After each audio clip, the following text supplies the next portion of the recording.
Interviewer asks, explain your state management approach and tell me when you'd pick Redux over Context API. Most developers panic right there. Some ramble for 2 minutes and say nothing useful. A few actually nail it. Today, you're going to be one of those few. I'm breaking down Context API, Zustand, and Redux, real code, real comparison, and the exact answer that will make the interviewer nod. Let's get into it. Before we compare tools, let's understand the actual problem they solve. In React, data flows one way, parent to child, through props. For a small app, that's completely fine. But imagine you have a logged-in user object, and you need it in your navbar, your sidebar, your profile page, and your settings screen. Now you're passing that user object through 5, 6, 7 components. Most of them don't even use it. They're just passing it through. That's called prop drilling, and it becomes a nightmare to maintain. State management tools solve this by giving you a central store, one single source of truth, that any component can access directly. No passing through the tree. No unnecessary coupling. Just, need the data? Read it from the store. Simple, clean. Now there are 3 main ways to do this in the React ecosystem: Context API, Zustand, and Redux. Each one makes very different trade-offs. Let me walk you through all 3. Context API is built right into React. 0 installs. The setup has 4 steps. You create the context, build a provider component that holds your state, wrap your app with that provider, and then any component anywhere in the tree can call useContext and read the value directly. That's it. Clean, simple, powerful for what it's designed for. Context API is perfect for data that changes rarely but needs to be globally available. Things like your current theme, the logged-in user, or the app language. For those use cases, Context is genuinely the best tool. But here's the performance trap that trips up even experienced developers, and this will come up in your interview. Every time your context value changes, every single component that calls useContext with that context will re-render. Not just the components that actually care about what changed. All of them. If you have 20 components reading from a context and one field changes, all 20 re-render. For a theme toggle that changes maybe twice per session? No problem. For a shopping cart with real-time updates or a filter system that changes on every keystroke? You'll create serious performance problems. That's the line, Context API for infrequent, global state. Not as a full state management solution. Zustand is genuinely my go-to for most projects right now, and the React community has been moving in this direction for a couple of years.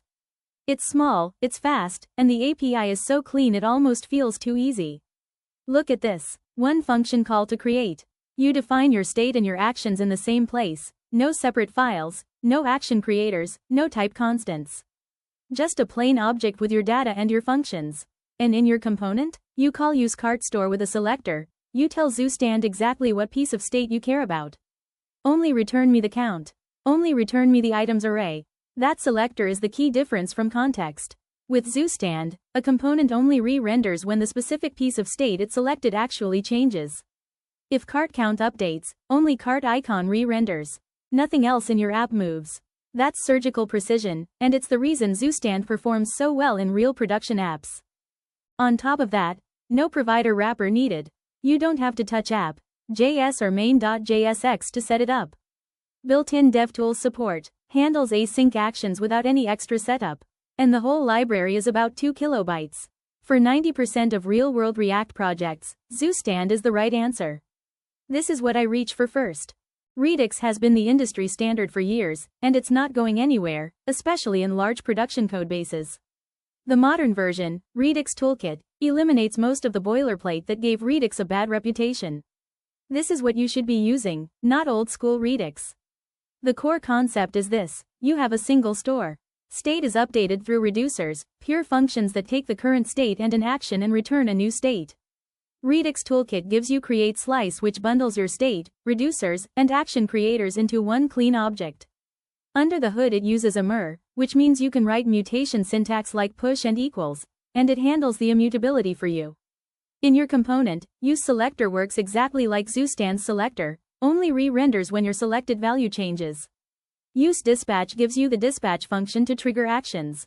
What makes Redux worth the extra complexity is predictability in DevTools. Every single state change is logged as an action. You can replay the entire history of your app's state.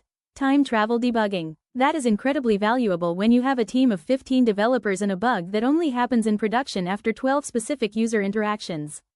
Redux makes that debuggable. For large teams, complex apps, strict architecture requirements, or when you're joining an existing Redux codebase, Redux Toolkit is absolutely the right choice. Alright, here's the full picture side by side. Context API.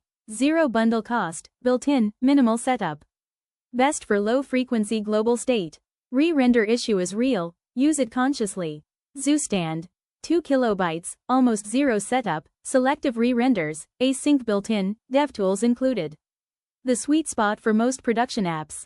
Redux Toolkit. Larger footprint, more structured setup, but maximum predictability, advanced DevTools, and a rich middleware ecosystem.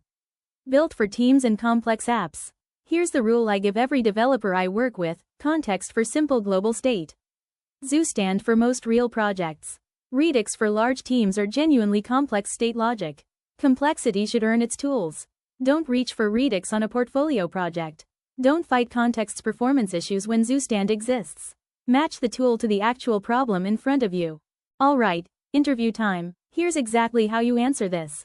The interviewer asks, walk me through your state management decision process. You do not say, I use Redux for everything, or, I heard Zustand is popular. You answer with a framework.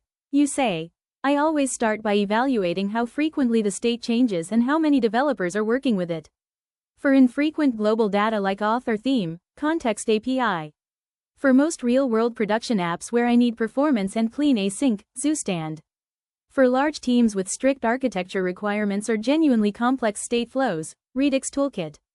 That answer shows three things. 1. You know all three tools deeply, not just one.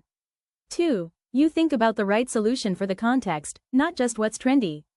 3. You have a decision framework, which means you can apply it to new situations. That is what senior developers sound like. Now read every Q&A on screen. These are the 3 follow-up questions they will ask, and those are your answers. That's your complete state management guide: context, Zustand, Redux, when to use each, and how to own the interview question. If this helped you understand something you've been fuzzy on, subscribe. Every Sunday I drop one of these deep dives, built specifically for React developers who want to actually understand their tools.